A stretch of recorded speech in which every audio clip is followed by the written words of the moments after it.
Hey everyone, Brandon here from Create Commander. Thank you so much for tuning back in. Today is another Elder Dragon Highlander or EDH deck tech. This one is going to be super fun, and much like last week, I'm going to go ahead and build an Elder Dragon. Today we're going to do the Beledros Witherbloom Golgari deck from Strixhaven, but this one's going to have a hidden commander actually in the 99 too. Can you guess which one it is? Okay. I'm going to tell you. It's actually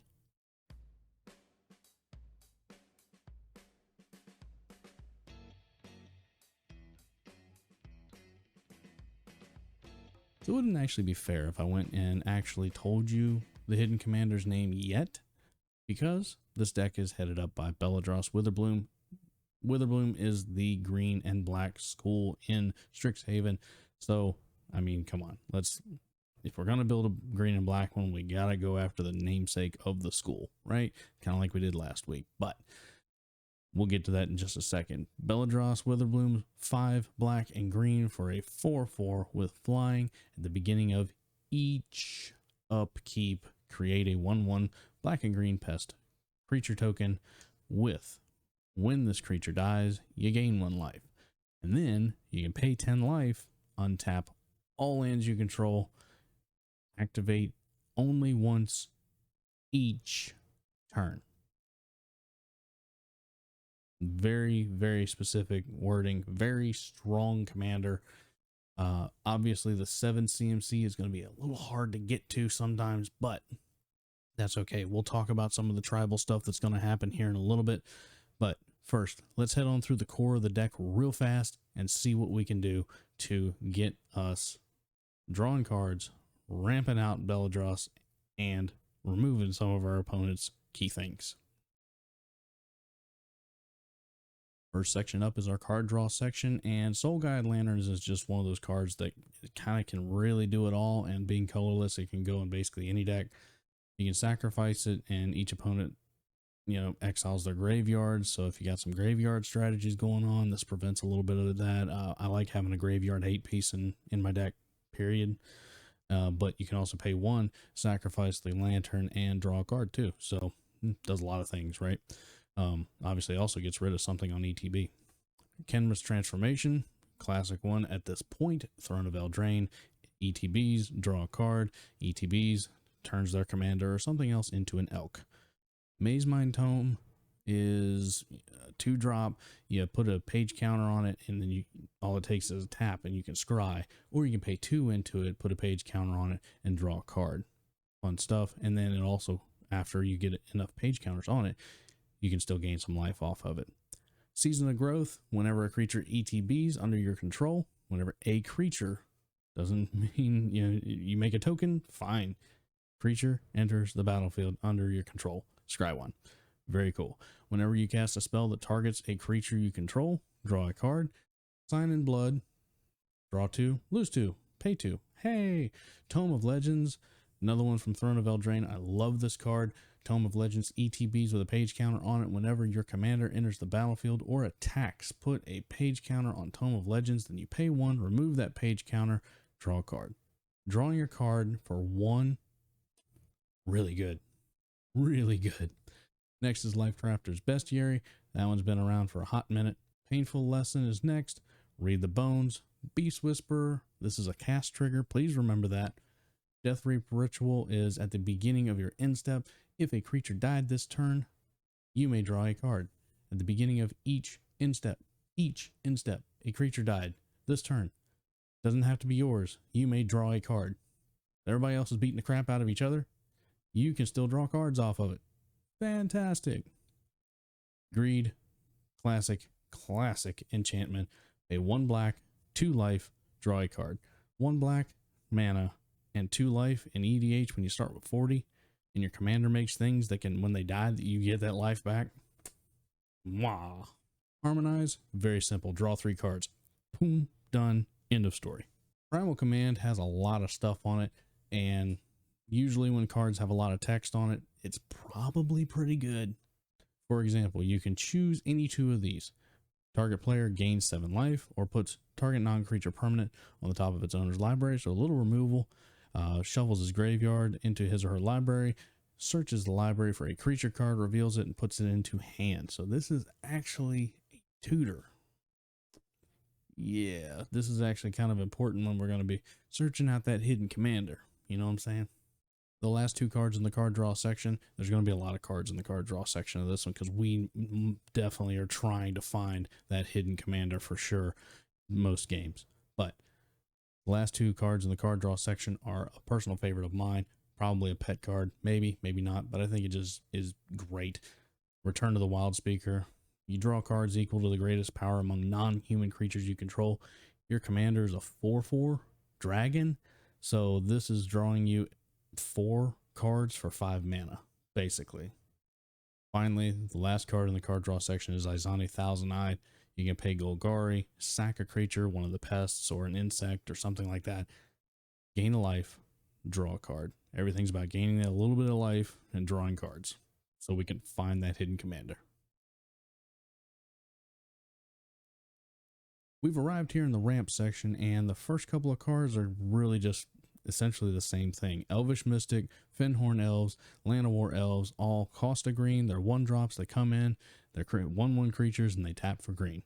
Y'all know them and love them if you've been playing this format for any length of time. If you have not, and you are interested in trying to build yourself a basic mana base, trust me when I tell you that getting a set of Elvish Mystic, Fenhorn Elves, and Llanowar Elves, if you have green in your deck, it's a really good place to start. The next two are already classics. It's Soul Ring and Arcane Signet. Follow that up with Farseek so that we can go and get some of our lands that are swamps so that we can make sure that we have a lot of green in this deck. We also want to make sure that we can tap for black if we need to. Golgari Signet follows that up. Then Rampant Growth, Sakura Tribe Elder is next. Pay very special attention because good old Steve is actually a snake shaman. Pay attention to that. Talisman of Resilience.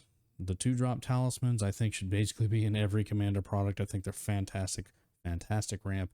And then Binding of the Old Gods. This is a fairly new card from Kaldheim. It's one of the uncommon sagas. I just love the fact that for 4 mana, over the course of a couple of upkeeps, or actually after your draw step, technically, first counter goes on, you destroy target non-land permanent. Great, get to get rid of something. Second one, search your library for a forest card, put it on the battlefield tapped, so a little ramp. And then third mode, all the little creatures that you got, little pesty things, gain death touch until end of turn. So yeah, this is going to be a big swing, lots of little tokens, but you can certainly block them. Something's going to die. Here we are in the removal section, and much like earlier, I said to pay attention on good old Steve as a snake shaman. Please pay attention here because this 1-drop Caustic Caterpillar is an insect. So, for 1 and a green, sacrifice the caterpillar, destroy target artifact or enchantment. But again, remember, it is an insect. Next one is Nature's Claim. Big old CEDH even plays this card in green for artifact and enchantment removal. It's fantastic. Soul Glide, Lantern, Kenra's Transformation we touched on earlier. Return to Nature, more artifact enchantment removal. Exile a target card from a graveyard, so a little bit more graveyard hate. I like to have at least a couple pieces in there sometimes, like I mentioned. At least 1, hopefully 2 or 3. Beast Within, just love being able to get rid of a pesky land like, oh, I don't know, Field of the Dead. I think I've mentioned that probably 100 times on this channel. K-Grip or Krosan Grip, the split second on this is still, I love split second. It's fantastic. Putrefy hits an artifact or a creature.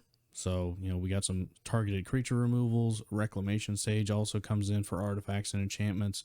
We also talked about Binding the Old Gods a little bit ago.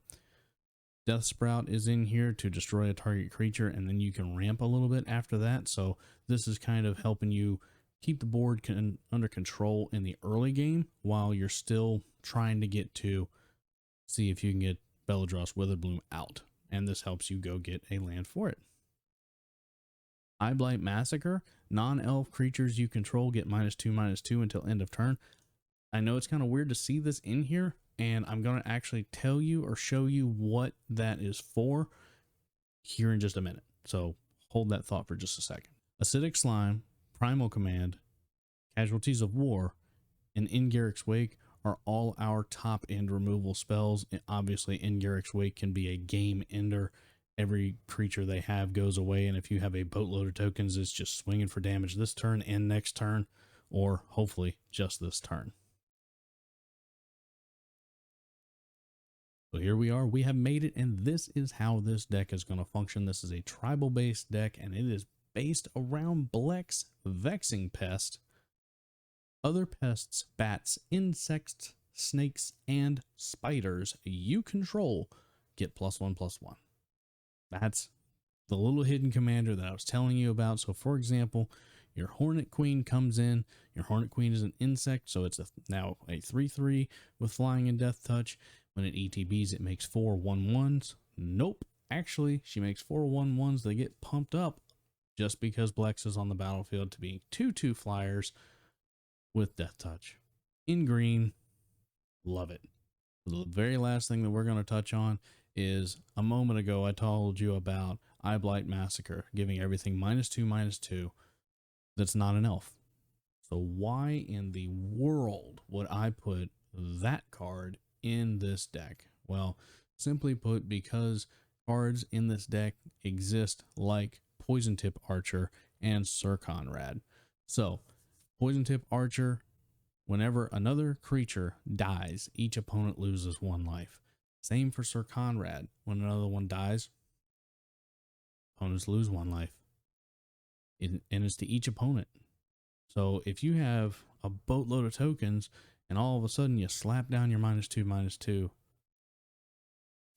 that's a lot of triggers and a lot of damage. Well, that is it. That's going to be the deck for today. I hope you enjoyed it. And obviously, if you build it, I hope that you have a lot of fun doing it. I love tribal builds, and playing black green is really, really fun because obviously you get a lot of good removal. You get a lot of great ramp, the best ramp in Magic, and card draw doesn't really seem to be a problem. So, funny story about this deck. I was actually making this one on Moxfield, and I don't know how I did this. My settings, I originally was shooting for about $75 to $100 for the budget for this deck. My settings were actually set to euros. Yeah. Oh boy. So I'm sitting there going, yeah, I've got all these synergies. I got good card draw. This is going. Everything's great. I'm like, wow, how am I only at 65? Oh, okay.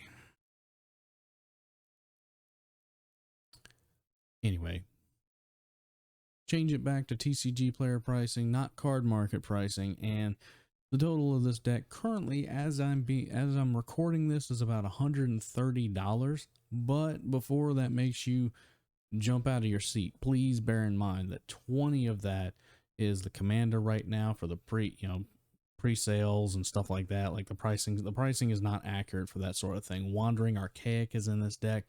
The avatar that lets you copy a spell unless its opponent pays 2, that sort of thing. And even Blex is over $10 or $15 at this point. So I've got about $40+ in just those 3 cards. The rest of the deck comes in at about $100 or less. So if you don't take those couple cards at their pre-release inflated prices into consideration, and that even includes a little bit of an upgraded mana base too, then you're going to come out under $100. So I still believe that this deck is fairly budget minded. Anyway, soapbox down. I appreciate you all hanging in there with me. Thank you so much for tuning in. Please make sure to like, share, subscribe, do all the YouTube things. Helps the algorithm. Head on over to Twitter and Instagram. Check me out over there. And on Sunday nights, 10 p.m. Eastern time, I am streaming on Twitch. So please check me out on there as well. I would love to see you all in the chat box. Thanks again. Make sure to subscribe and have a great day. See you on the next one.